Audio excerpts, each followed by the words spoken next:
Welcome back to the Deep Dive. For many of us looking around at the world today, it feels like crisis after crisis, right? Political stuff, economic instability, technology moving so fast. And it often feels like it's all pushing in one direction. Exactly. Towards, well, more control. So today, we're diving deep into a pretty substantial body of work, sources that argue this isn't just random chaos. That's right. We're looking at arguments suggesting our reality is, orchestrated, cold calculation behind it all. Our mission, then, for this deep dive, is to synthesize these sources.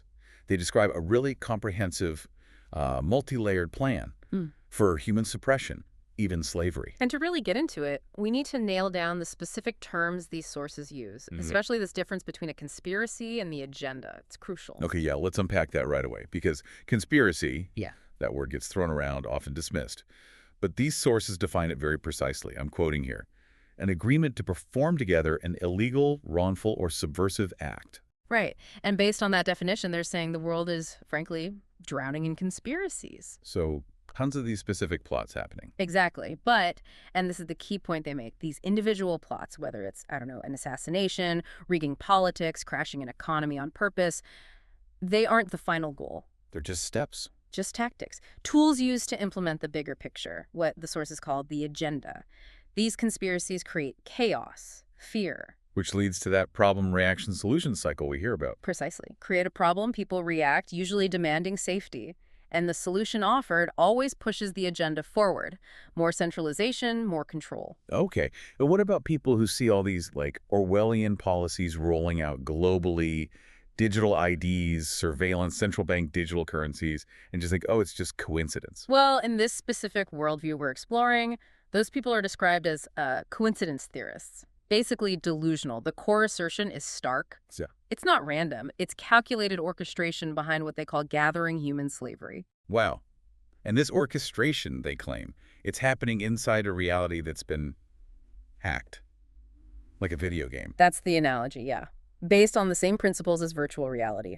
Which means we have to start by redefining what we think we are, specifically the human body. Okay. How do they see the body? Not just, flesh and bone. It's described as a highly sophisticated biological receiver transmitter and computer system. A biocomputer, but with a major flaw. Or maybe it's designed that way. That's the idea. Its scope is incredibly narrow. This system, our body, is sort of hardwired to focus our attention on a tiny, tiny frequency band. Visible light. Exactly. Visible light. If you look at charts of the full electromagnetic spectrum, what we perceive, what we call the world, it's almost nothing. An infinitesimal fraction of what's actually out there, all around us, undetected. So the feeling of solidity, like this table, it's an illusion. Yeah. Generated by our brain decoding energy. That's the core claim. Everything's energy, vibrating at different speeds. Think about a pane of glass versus a wall. Okay. One solid, one lets light through. To our eyes, yes. But scientifically, they're both just electromagnetic fields, vibrating differently. The wall's frequency field absorbs or reflects visible light, so it looks solid to us. The glass frequency lets it pass through. So neither is truly solid in the way we think. Not fundamentally. They're just fields of energy. And our brain decodes those fields into the experience of wall or glass. That suddenly makes things like, UFO sightings, entities appearing and disappearing, seem less impossible. More logical within this framework, yes. It's not about vanishing. It's about frequency shifting. When something appears out of nowhere, the idea is it's just tuned its vibration into our narrow visible light band. So our body computer can decode it. It manifests holographically. For a moment, yeah. And when it vanishes, it just shifts back out of that frequency range, back into the wider spectrum we can't normally perceive. It really is like changing channels on an old TV. You hit the button, the old channel's gone from the screen. But the broadcast hasn't stopped. Your TV, your receiver just isn't tuned to that frequency anymore. It's all still happening simultaneously. Okay. Which brings us to this crucial distinction they make between the waveform level and the holographic level. Right. The foundational reality, they say, is waveform. Pure potential information. Our brain, interacting with our mind, decodes that waveform into the holographic reality we experience day to day. Exactly. And that holographic version, that's the illusion. The waveform is the underlying truth, the source code, if you like. And if it's a decoded simulation, it can be hacked, manipulated. And the evidence they point to for this hackability is pretty compelling, often using examples like hypnosis. It shows how easily our decoding can be messed with. Right. There's that story about the hypnotist and the man named Tom. Yeah, fascinating story. Stage hypnotist gives Tom a post-hypnotic suggestion. When he wakes up, he won't be able to see his own daughter, even though she's standing right there, And he wakes up. and insists she's not in the room. Even bumps into her chair, apparently, without acknowledging her presence. She's invisible to him. But then the hypnotist takes it further, puts a watch behind the daughter. Right behind her, and asks Tom, can you read the inscription on this watch? And he could, even though she was physically blocking it. According to the story, yes. He leans forward, seemingly looking through the space her energy field occupied, and reads the inscription perfectly. His brain's decoding system was so completely obeying the suggestion daughter isn't here that it just filtered her out of the holographic reality it was creating for him. Wow. He saw the watch behind her, but not her. It demonstrates that our perception isn't objective. It's built based on beliefs, suggestions, expectations. The brain shows us what it thinks should be there or what it's told to see. So our reality is negotiable, malleable. And this malleability extends even to something as fundamental as time. Einstein pointed out time isn't absolute, right? It's relative to the observer. These sources take that further, saying time isn't real at all, just another part of the simulation. That's the argument. It's a construct. The DVD analogy helps here. Okay, how does that work? Yeah. If past, present, future aren't sequential. Imagine all of reality, everything that ever happened or will happen is like a movie pressed onto a single DVD. The entire film, all scenes, past, present, future, they all exist simultaneously right now, complete on that disc. Okay. When you watch the movie, your attention is like the laser reading the disc. That dictates which specific scene, which time you experience in the NOW. So if you fast forward or rewind, You're just shifting your point of attention on the disc. The past hasn't vanished. It's still there on the disc, just not where the laser is focused. It's still happening in that sense. which implies history could theoretically be changed if you could access the disk. That's the massive implication, yes. Wow. If you could rewrite the underlying code of the sequence generator, you could alter past events because they still exist in the waveform, ready to be re-rendered into the hologram. It suggests a kind of technological control over cause and effect itself. Deep stuff. Okay, so the final piece in this simulated reality puzzle is us, or rather what they call the divine spark trapped inside. Right. This is described as our true essence, infinite awareness, consciousness itself. And it's been basically locked into this limited low-vibration 3D construct, the matrix. And the goal of the whole program, the whole simulation, is to make that divine spark forget what it truly is, to convince it that it's just this temporary human body computer, that this physical experience is all there is. believing I am this body is the core of the trap. It's the prison wall. And it's reinforced by what they call the veil of forgetfulness. Amnesia between lives. Exactly. That veil ensures each incarnation feels separate, isolated. You don't remember past lives, and crucially, you don't remember the state of infinite freedom outside the simulation. So the spark can never connect the dots, never realize it's been trapped repeatedly. Precisely. The amnesia is key. It stops the spark from realizing its own infinite power and sovereignty. It's a prison built on forgetting who you are. A truly high-stakes setup. Okay, now we know the framework of the reality. Let's talk about the controllers. Who's running this show, according to these sources? They trace it back to ancient Gnostic texts. The ultimate orchestrator is named Yaldabaoth, also called the Demiurge, or the Dark Lord. And he created this simulation, this virtual reality. A bad copy is how the Gnostics apparently described it. A flawed imitation of true reality. They even called it HAL in some texts, interestingly. And Yaldabaoth has helpers, the Archons. Yes, he's served by the Archons. We need to be really clear on what these sources say the Archons are. They're described as mind parasites, almost like machine intelligences. And their whole thing is deception, manipulation. Entirely. Their existence revolves around twisting human thought and perception. But here's their critical weakness, according to the Gnostics. They lack true creative imagination. The concept of anoia, intentionality, original creative power. Exactly. Anoia is what the divine spark, human consciousness, possesses. The Archons, being sort of robotic, mechanical, they can't create genuine reality from scratch. So they have to. Hijack ours. They have to hijack what we imagine into being. They manipulate our perceptions so that we, using our innate creative power, our anoia, end up manifesting the very prison world that serves them. Wow. So we build our own cage, tricked into it. It's a deeply cynical view, yes. Yeah. They don't build the prison walls.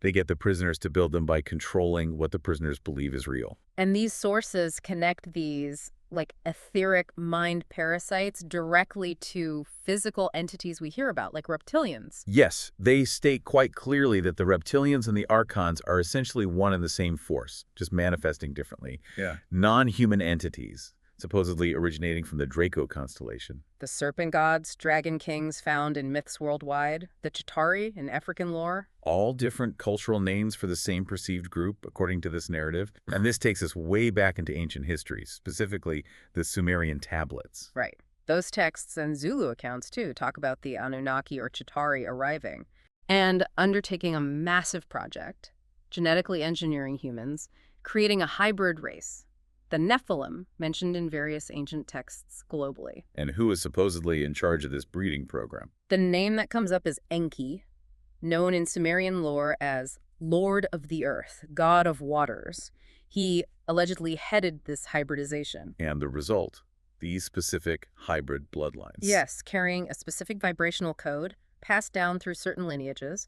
The sources explicitly name groups like the British and European aristocracy, major banking families like the Rothschilds, the Warburgs. And these bloodlines aren't just about status. They serve a purpose in this agenda, described as genetic spacesuits. That's the exact term used. These bloodlines act as body computers with a unique vibrational signature, a compatibility. Compatible with what? With the Archons or the other dimensional reptilians. This compatibility makes it easier for these entities to possess or, let's say, operate through these individuals much more effectively than through the general population. So it ensures the agenda stays on track, passed down through the highest levels of power. That's the contention, continuity through these specific genetic lines. Okay, this leads to the concept of shape-shifting, which, let's be honest, sounds completely bizarre to most people. How do these sources explain it logically? It definitely requires shifting your paradigm away from purely physical reality. They argue shapeshifting isn't like magic in a movie. It happens in the observer's brain, in the decoding process. So the person isn't physically changing. My brain is changing how it sees them. Basically, yes. The hybrid individual projects a human energy field. Your brain decodes that field. You see a human. Simple enough. But then, But if the underlying archon or reptilian energy field momentarily becomes dominant, maybe due to stress, adrenaline, some energetic requirement, your brain might suddenly flicker. It switches its decoding focus to that dominant non-human field. and to me, the observer, it looks like they physically morphed. Exactly. A rapid change in the holographic form being projected by your brain, like a glitch in the matrix, revealing the underlying code conflict, if only for a second. And they use a pretty specific high-profile anecdote about this, regarding the British royals. They do. They cite Christine Fitzgerald, who was apparently a confidant and healer for Princess Diana for years. Fitzgerald claimed Diana told her things. About the Windsors. Yes. That Diana's private nicknames for them were the lizards and the reptiles, and that Diana genuinely believed, quote, they're not human. This is presented as insider testimony from someone close to that core bloodline structure. Okay.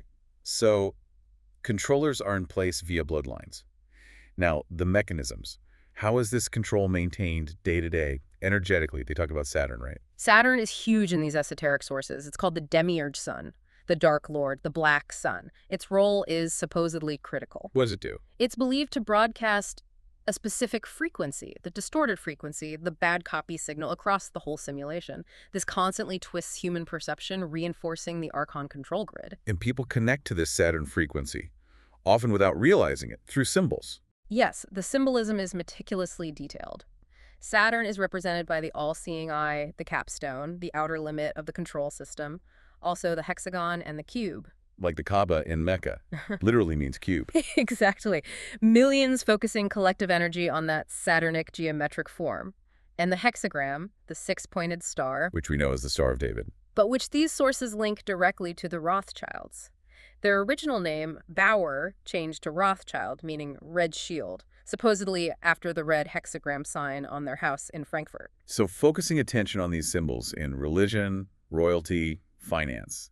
Creates an energetic link, a siphon.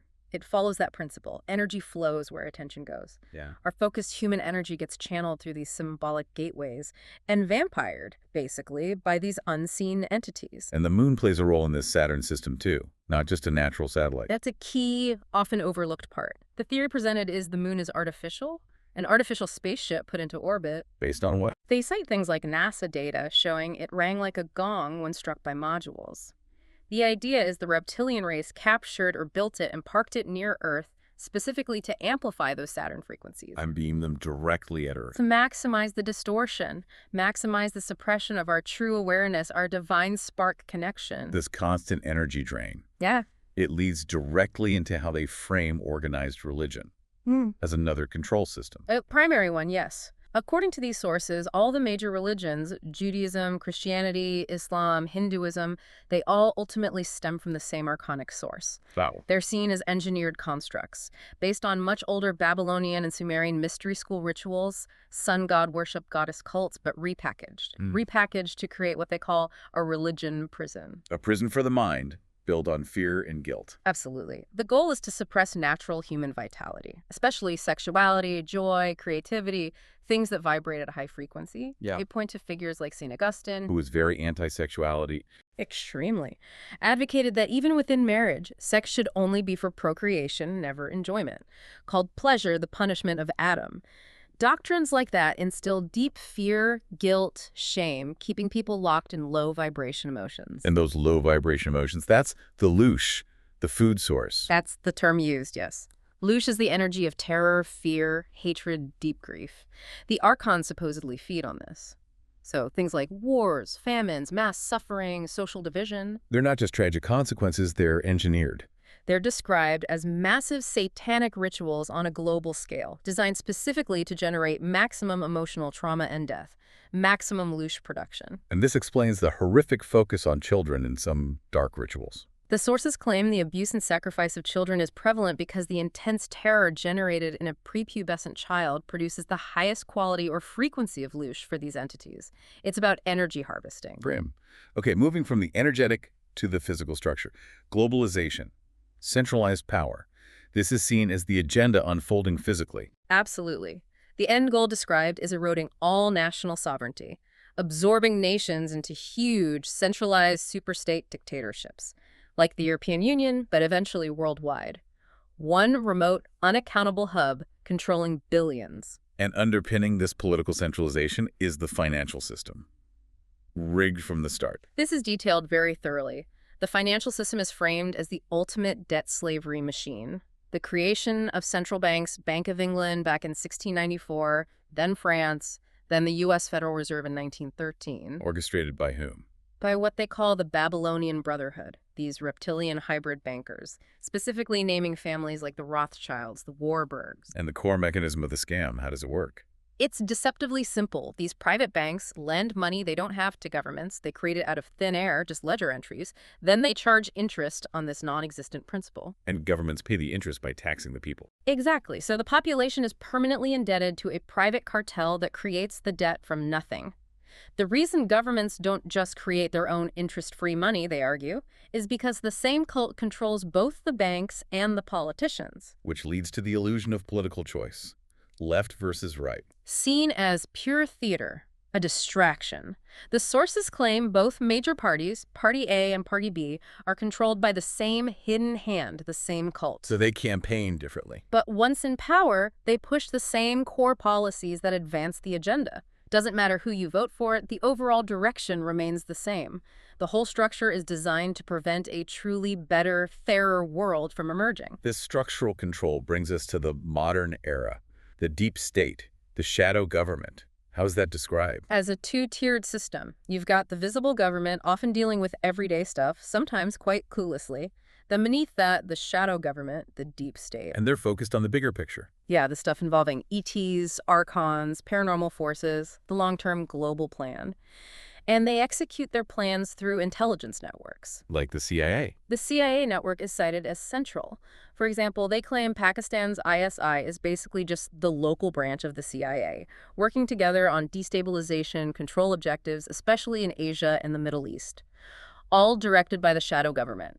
And 9/11 is seen as a pivotal event in this context for accelerating the agenda. Absolutely pivotal. Framed as the classic problem reaction solution event, used to justify the immediate, massive rollout of the global surveillance state, the war on terror. The sources point to many inconsistencies. Numerous inconsistencies are detailed, argued as proof of orchestration and cover-up. Things like the NORAD response being inexplicably slow. The fighter jets from Langley. Yeah, scrambled to protect DC but took off late, flew incredibly slow, like less than 15% of their top speed. Arrived 15 minutes after the Pentagon was allegedly hit by Flight 77. And Flight 77 itself. Disappeared from radar for about 40 minutes near DC, which, given the air defenses there, is considered unbelievable. How does a plane just vanish from military radar for that long? And then there's the collapse of World Trade Center Building 7, the third tower. Right. Never hit by a plane. Yet it collapsed perfectly, symmetrically later that day. Described in the sources as a clear, controlled demolition, not fire damage. They cite evidence of explosives and Larry Silverstein's comment. Evidence of demolition charges, yeah. And Silverstein, the leaseholder, was recorded saying about the decision to bring WTC-7 down, maybe the smartest thing to do is pull it. Pull it is standard industry talk for demolition. And the official investigation. Initially, Henry Kissinger, described as a key operative of the bloodline cult, was appointed to lead the 9/11 Commission. Shows immediate control over the narrative until public pressure forced him out. That level of alleged orchestration sets the stage for the next big control mechanism, climate change. The sources are highly critical of that narrative. Extremely critical. They label it the carbon con, a monumental lie engineered primarily for control. Control over movement, energy, and especially to stop poorer nations from developing economically. What's their counter-argument about the cause of warming? They point firmly to the sun, natural cycles in solar energy output sunspots, solar radiation levels, not human CO2 emissions. What's the evidence they use against the CO2 narrative? Paleoclimate data, ice cores, sediment layers, they show that historically CO2 levels rise hundreds of years after temperatures go up, not before. Why would that be? Because the oceans are the biggest CO2 sink. When the planet warms naturally, due to the sun, the oceans warm up slowly and release dissolved CO2 into the atmosphere. So CO2 lags behind temperature, it doesn't drive it. They also mention warming on other planets. Yeah, simultaneous warming trends observed on Mars, other places in the solar system, points to a common driver, the sun, not something unique to Earth's atmosphere like human activity. And the consequence of pushing the carbon con, according to them. Economic strangulation.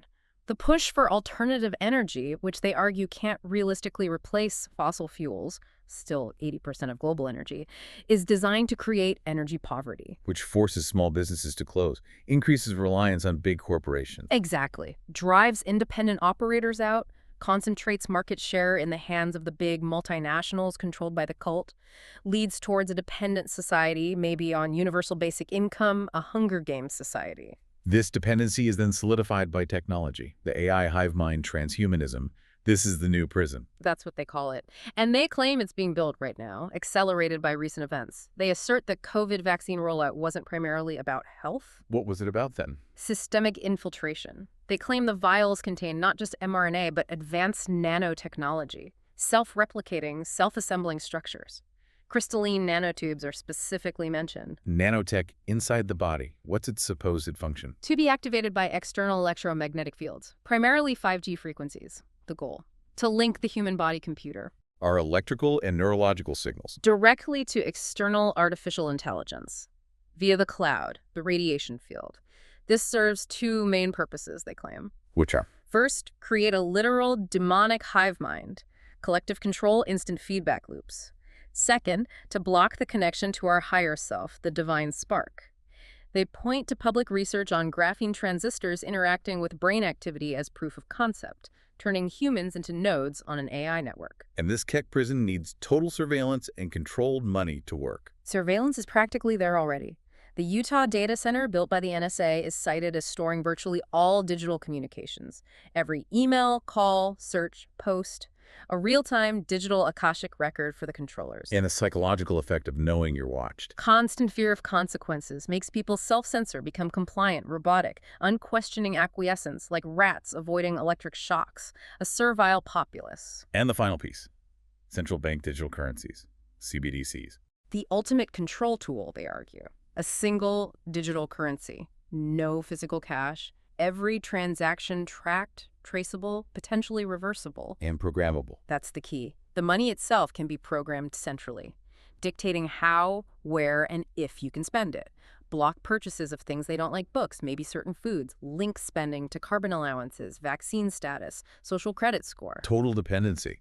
No way to opt out or resist if they control the money supply itself. Exactly. Mass non-cooperation becomes impossible if they can just turn off your funds electronically. Okay. It's a bleak picture. A vast, multi-layered control system. But it all seems to hinge on one thing. Manipulating our perception, keeping that divine spark asleep, locked in the 3D simulation. So if this is the setup, what's the way out? How do we reclaim sovereignty? The sources are really clear on this. The solution is entirely internal. It's about taking back mental control, expanding our awareness beyond the 5 senses that the body-computer limits us to. The divine spark has to wake up. Remember what it is. Exactly. Stir from the engineered coma. And the main battlefield is energetic, emotional. Managing our frequency. Precisely. Fear, anxiety, worry, guilt, anger.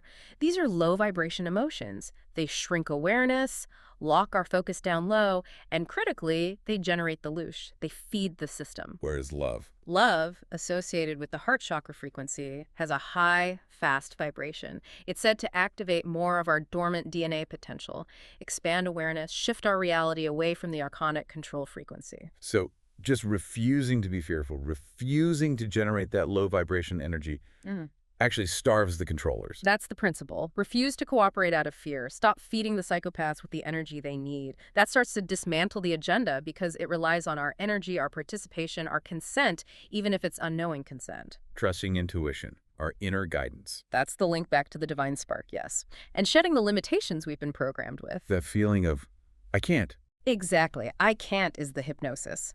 Downloaded through schooling that emphasizes rote memory over intuition, through media that engineers predictable emotional responses. The sources insist anything is possible, but we've forgotten our power. We need to stop being just the body computer running the system software. And let our higher awareness, our infinite consciousness, take the controls and actively reprogram the computer from within. So true freedom means escaping this whole matrix construct entirely. And this leads to maybe the most disturbing, provocative idea in these sources, something you really need to think about. If birth and death are just mechanics of the simulation, designed to recycle energy. Then what about the afterlife? The spirit world? Reincarnation? What if? What if those are just higher levels of the same program, is still part of the matrix, just a different density, a different level of the simulation? A kind of technological database run by AI to manage souls. That's the chilling suggestion. That the beings of light, the guides who greet you at death, the life reviews, the plans for your next lesson through reincarnation. What if it's all just highly sophisticated AI?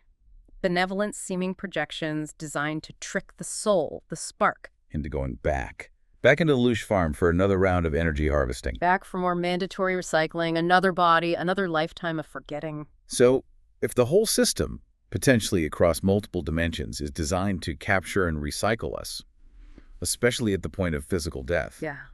What's left? What choice do we have? That's the ultimate question these sources leave you with. If the tunnel of light, the loving guides, the whole afterlife scenario is potentially just another layer of the Archonic trap, designed to hypnotize you back into the system, what specific conscious choice or action must you make right at that moment of physical death before you get drawn into that beautiful deceptive illusion to achieve genuine infinite freedom, to break out of the entire construct for good?